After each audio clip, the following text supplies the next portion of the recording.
Steve Bannon, we've not seen much of you in the British media for a long time, but you are portrayed, when they write about you That's because the British media is dumb and lazy. If you read The Guardian, at least the US edition, you'll catch a lot of what we're stand, because we're at the tip of the spear of the populist nationalist movement. And of course, what the Tories stand for, and British politics is a disaster right now. The Tories stand for absolutely nothing. They're going to get smoked, as I've been saying, they're going to get smoked when the next election comes up. And then there'll be some formation of true British politics, I think, around more of a populist nationalist mentality. The reason that we're not covered as much is very simply, I don't think the British political press understand. They're dumb, they're lazy, and they're bought off. They want to continue to push the narrative that's out there. And quite frankly, the United Kingdom, as you saw from the financial crisis you had last year, is really in it now. I tell you, really bad. Yeah, we're not in a great place. Not a great place. You're in a terrible place. Not a great place is too nice. You're in a terrible place. Rubini came out today. The professor, I think, is up at Harvard, that talks about the global capital markets. The British got the preamble to it last summer. When you try to have tax cuts that are really unfunded tax cuts are fine. But you can't do that when you have this social spending. You've got to get control of your budget and actually look at where the spending's going to come from. And your pensions were totally exposed. Remember, right now, your pensions, you know this as a capital markets guy, there's so much hinky stuff in those pensions, so much derivatives to try to juice the returns and zero interest rates. The whole pension, all the pensions in the UK, the bottom could blow out. We're in a financial economic crisis that's only going to get worse. And in terms of debt, I mean, America just seems to go on borrowing and borrowing and borrowing. I mean, the latest Biden, massive incentives for green energy. I mean, he spent 10, 12. The Congressional Budget Office, which is not a populist, it's center left in Congress, came out $19 trillion of additional debt in the next 10 years, essentially $2 trillion of unfunded spending. Right, the Federal Reserve is just going to print money again, and so it gets to over $50 trillion. The interest payments on our debt, because we borrowed all this at zero interest rates, are going to be over $1 trillion.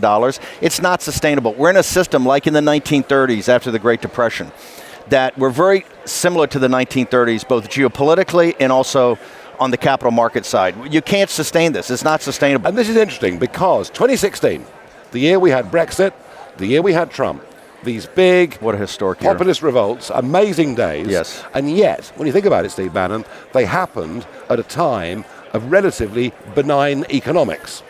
Well, the storm was there. What Brexit was able to do is take your sovereignty back, although you were fought for 4 more years. And as you know, President Trump, look at what President Trump did. In 2019, we had really the golden age. We had 3% growth, right? We had the lowest unemployment ever. Wages for working class people were rising. But most important, when nobody gives Trump credit, we took $1 trillion off the balance sheet of the Federal Reserve. The Federal Reserve had exploded under Obama to take care of the financial crisis of 2008. Yeah. We took the balance sheet from $4.5 trillion down to almost $3.5 trillion, which created a headwind for Trump's growth, but he powered through it. Remember, Trump gave you 3 years of prosperity and 4 years of peace.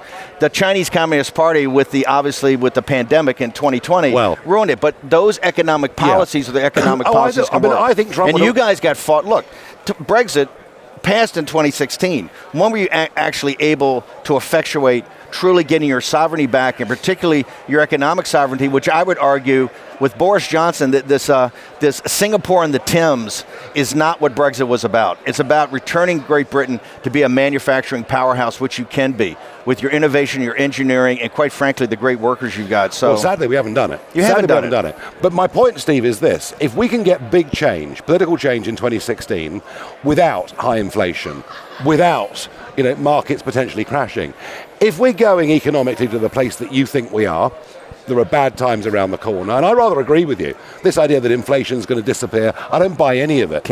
I don't buy any of it. Does that mean that the ingredients are there in the next couple of years for that kind of populist nationalist revolt? There is, from the people. There's one difference. Let's be brutally frank. In 2016, we snuck up on them. They didn't really, they laughed at Nigel Farage. They laughed at the Brexit movement, right? I would go to your meetings, there were 50 people, 100 people there, they didn't take it seriously. One year actually got there and galvanized the people in that election.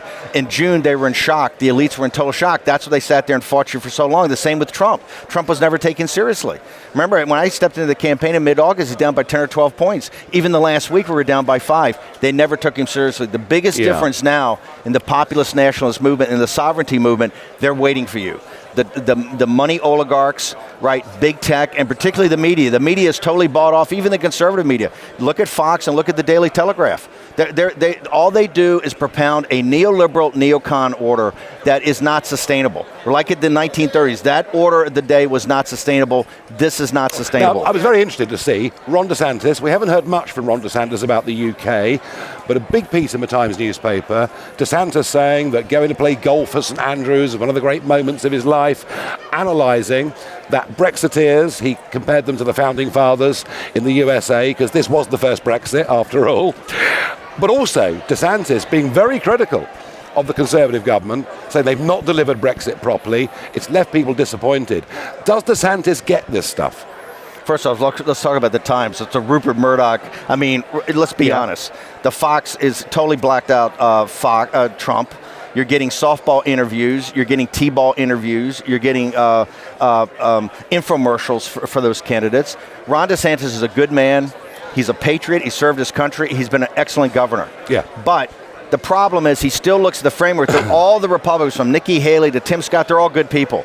But they still have this construct of neocon neoliberalism, right? That worldview cannot survive. We can't finance it. The people in this audience are the ones going to have to write the checks. Their pension funds, their tax money, and their sons and daughters are going to go die on foreign battlefields. And the people of England have to understand right now, if you continue down this path, your sons and daughters are going to be dying in Ukraine, fighting for the Ukrainians to take back Crimea. If that's what the British people want, then continue to back neoliberal neocons. There's a lot more skepticism here, isn't there, about Ukraine and about giving money? We're going to go zero money. Cut it all off. You got to.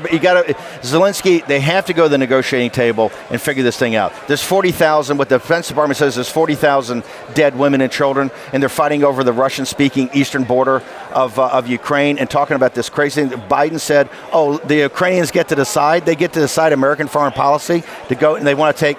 They want a return of all the territories, including Crimea. I know. They want $1 trillion in reparations from the Russians. And more importantly, they're saying we're going to have war crime trials. If I remember my World War II history correctly, Churchill and FDR, Montgomery and Patton, we beat the Nazis first, and then we had the war crime trials. We beat the Japanese Imperial Army first, and then we had the war crime trials. Don't tell a guy he's going to be a war criminal. He's going to fight to the bitter end. So you think that American public opinion is going to force Biden into zero funding? Well, first off, the MAGA movement and the Republican minority of MAGA in the House is going to stop the funding. That's where it's first going to come from. I think you're going to see some of the populist stuff join us. We can't afford it. We're talking about right now, you talk about spending. We're talking about $2 trillion in cuts on Medicaid, not Medicare, Social Security, over the next 10 years. We're talking about other social social safety net cuts. We're talking about significant cuts in the defense budget. If you're going to do that to American citizens, and I'm all for cutting Medicaid, you can't be giving $200 billion to the Ukrainians. Right now, we're putting $5 billion a month to pay their pensions and to pay their health care. People in the United States don't have pensions. People in the United States don't have health care. You expect the working class people in this audience are going to write checks so that the Ukrainian government, which is taking 10% of the top. No, I can see a change. For your British audience, understand that we're going to fight this. No money to the Ukraine. Make the Ukrainians go to the negotiating table and figure it out. No more killing fields in Ukraine. No more dead women and children fighting over this border dispute that's going to get focused. I tell you, I mean, in the UK at the moment, there is almost unanimity of view that we're doing the right thing. So your comments, okay, fine. Okay. Look back to last summer. First off, you can't afford it. It's a fantasy. First off, the guy that runs Commons, the Armed Services Committee at Commons, told us the other day that the British military can last 5 days in a conflict. You're not a NATO. Look, the best ally we've got is Great Britain. And quite frankly, you could put up one combat division. That's coming from your own defense secretary. You've had such massive defense cuts. You're not prepared. The British people are not prepared to have some pay. And they should understand, the days of the United States having Europe as a vassal state militarily are over. I know. We're not paying for NATO anymore. I was the one, the tip of the spear from President Trump to say, you got to put up to 2% of GDP. And people laughed in my face. The Germans said, well, we can't do that. We have to, by constitutional law, we have to have a balanced budget. I said, dude, we wrote that, or by our Constitution, I said, we wrote that Constitution for you after we beat the Nazis. So don't tell me that the American people don't have pensions, don't have health care, and you do, because we're paying for your defense. Europe has to understand, and the British people, our greatest ally, have to understand, the days of the United States of America underwriting these ridiculous forever wars. We just got out of Afghanistan, Iraq, after 20 years, $9 trillion on our budget, on our balance sheet, $9 trillion. Plus, there's like 12, 15,000 dead and another 50,000 wounded. We're having 25 veterans a day kill themselves. So with PTSD, those days are over. We are stopping the funding in Ukraine immediately. We're going to watch that. Steve, we're here at CPAC. Who wins the nomination, Trump or DeSantis? Not even close. It's going to be President Trump. President Trump. President Trump. Ron DeSantis is a good man. He's got a lot to do in Florida. I would love to have Ron DeSantis as President Trump's Secretary of Defense, and Ron DeSantis to run for president and be the president in 2020. I think would be terrific.